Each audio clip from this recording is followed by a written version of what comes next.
Hey guys, this is day 89. Yes, as you just noticed, I'm not in the car anymore. Um, well, it is very late right now. Yeah, and I just didn't feel like going to the car. Actually, just did not feel like doing it in the car, so I just did it right here. Yeah. So today we got Second Corinthians chapter 10.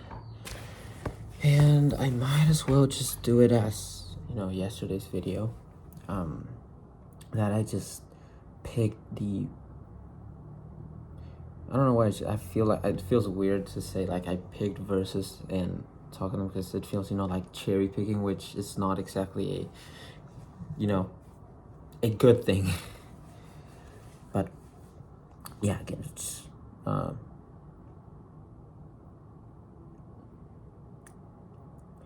just gonna emphasize some verses that I found interesting, and yeah, I'll talk about them.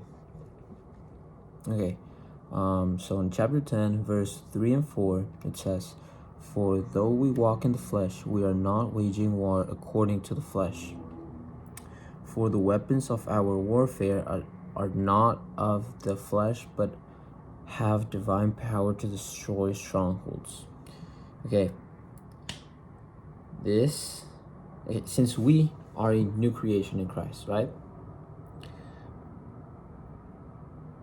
Then this means that we are maybe not a completely new creature as in physically, as in metamorphosis. I think that's how you say it. It's not like a body transformation totally, but more like a spirit transformation, more the transformation that's like within.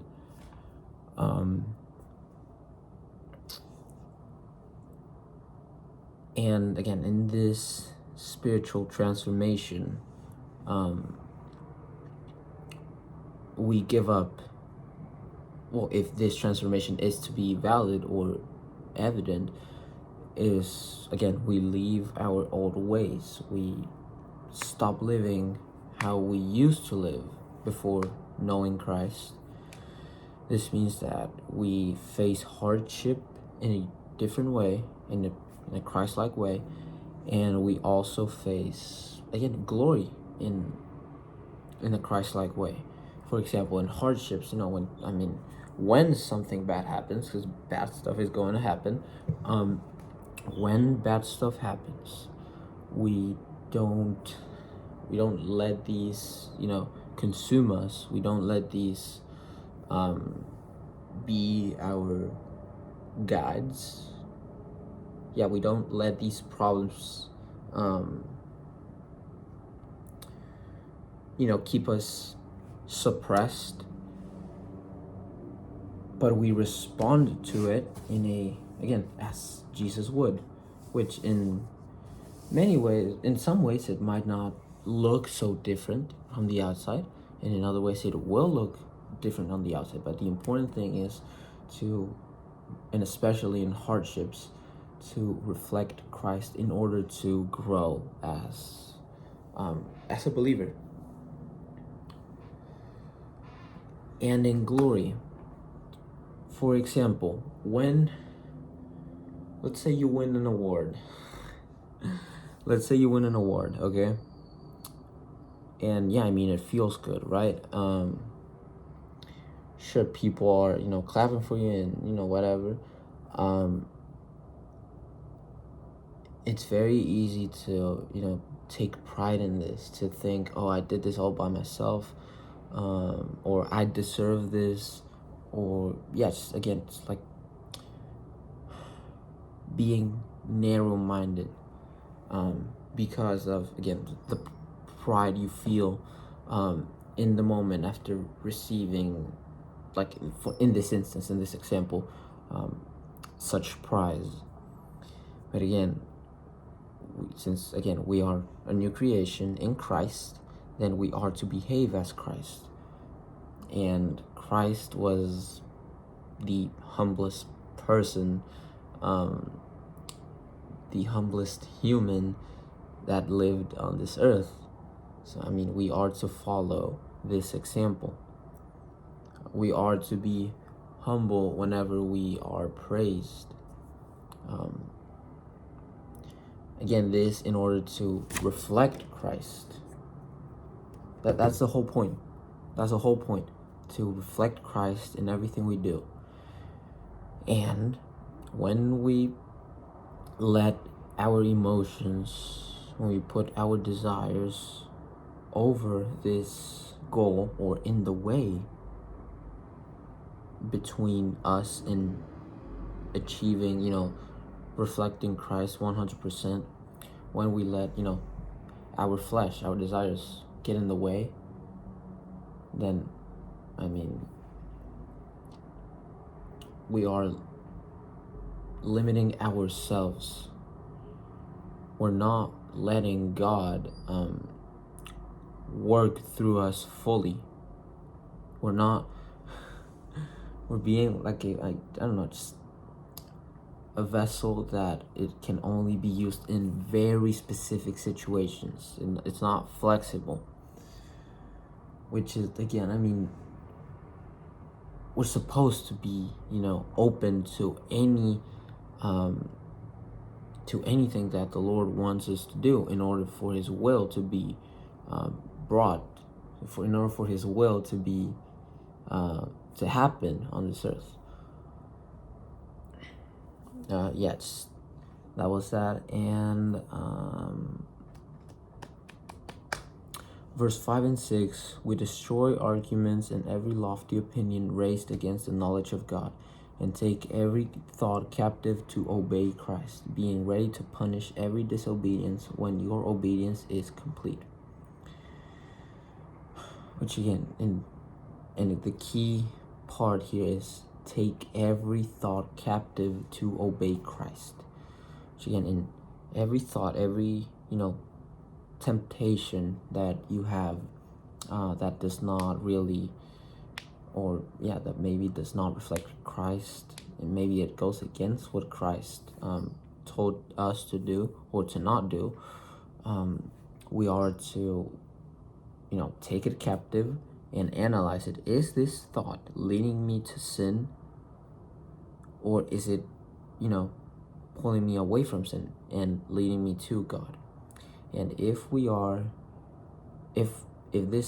these thoughts are leading us towards sin, we are to, punish immediately. And by punishing, I mean like cutting these thoughts and cutting whatever or whoever. I'm not like literal cutting, no, just like metaphorically cut, like, I don't know, just with scissors cutting a cord, or yes, interrupting the flow of whatever or whoever is causing these thoughts in our minds. If we want to make it like easier, or maybe not easier, but if we do not want to be tempted so frequently. And also to be rooted in the Word, which again, every day I'm telling you guys, just at the end, stay rooted in this. And I will at the end of this video too.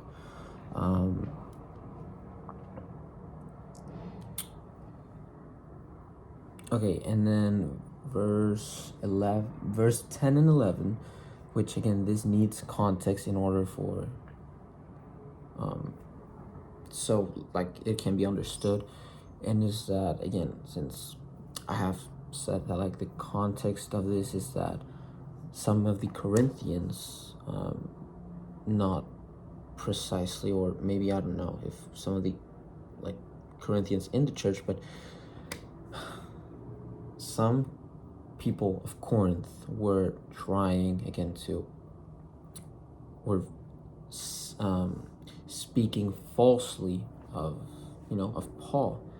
They were spreading lies about him, that that his message was not, like, shouldn't be believed or taken seriously. Judging him in not in a Christ-like way, not in a righteous way, judging just again to shame him, with again the ultimate purpose of this judgment, to bring people down instead of lifting them up and leading them to God. This was the judgment that the Corinthians were putting, or not every single Corinthian, of course, but some Corinthians were putting against Paul. So he stopped, again, to interrupt the good work that he was doing. Okay, and this being the context, verse 10 says, "For they say his letters are weighty and strong, but his bodily presence is weak, and his speech of no account. Let such a person understand that what we say by letter when absent, we do when present."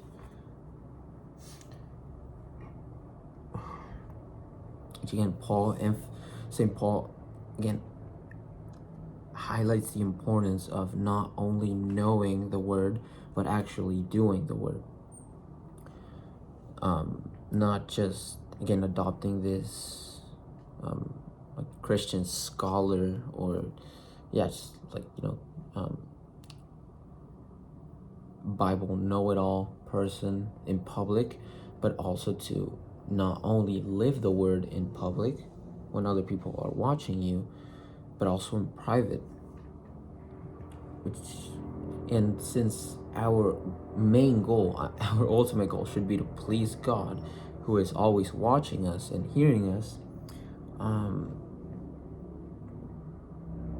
there is someone that is always watching us and watching over us. So if your walk with Christ looks different in public than it does in private, well, I mean, maybe something's not going right. Either way, whether it's strong in private and not so strong in public, or strong in public and weak in private, they have to match. Because again, I mean, you're not trying to gain the approval of man. You are trying to gain the approval of God, which you already have.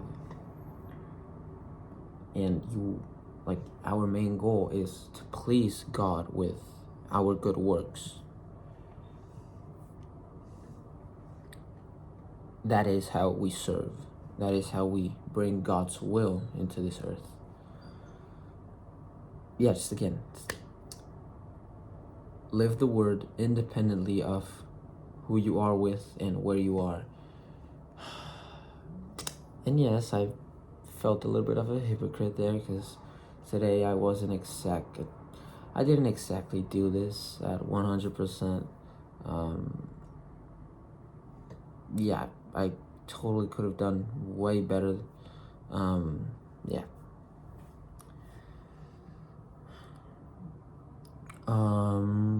And then verse 12.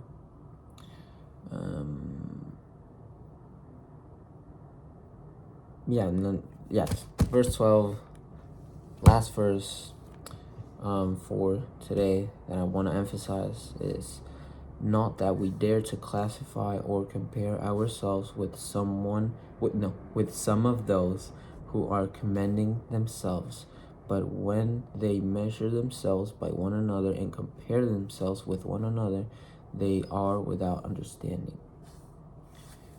And St. Paul gives very important detail right there that, I'm sure we have heard at some point in our lives, comparison is a thief of joy and whatever. But it doesn't really help our case. It just maybe it reminds us that comparison is not good, but does it actually, keep us from doing this? Does it actually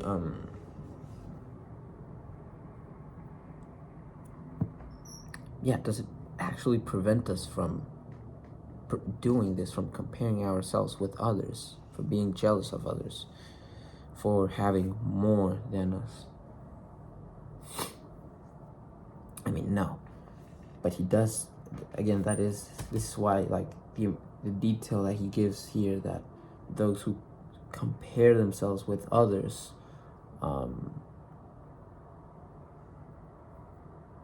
measuring themselves to, see who's better or who has more. This means that, like, they have no understanding.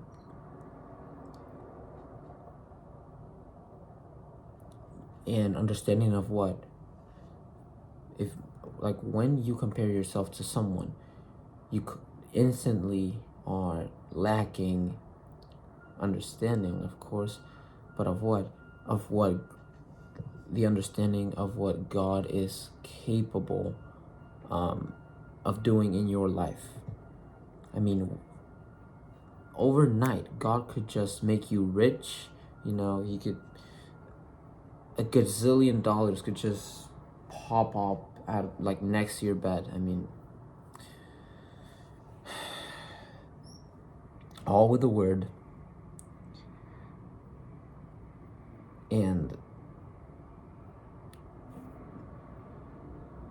But it won't fill you. Again, it's from the world. Like, not that it came from the world. In this hypothetical scenario, it came from God, but it is worldly material. This money, for example, won't fulfill you like God does, like his peace does. So again, just comparing ourselves with other people shows that we have no understanding of, again, of what God can do in our lives. Maybe we're aware of it, but we don't actually realize it.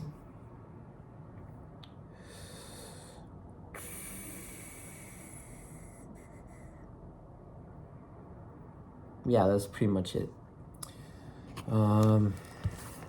Goodness gracious, I'm so tired. Yeah, stay blessed, stay rooted, and stay prayed up. Bye.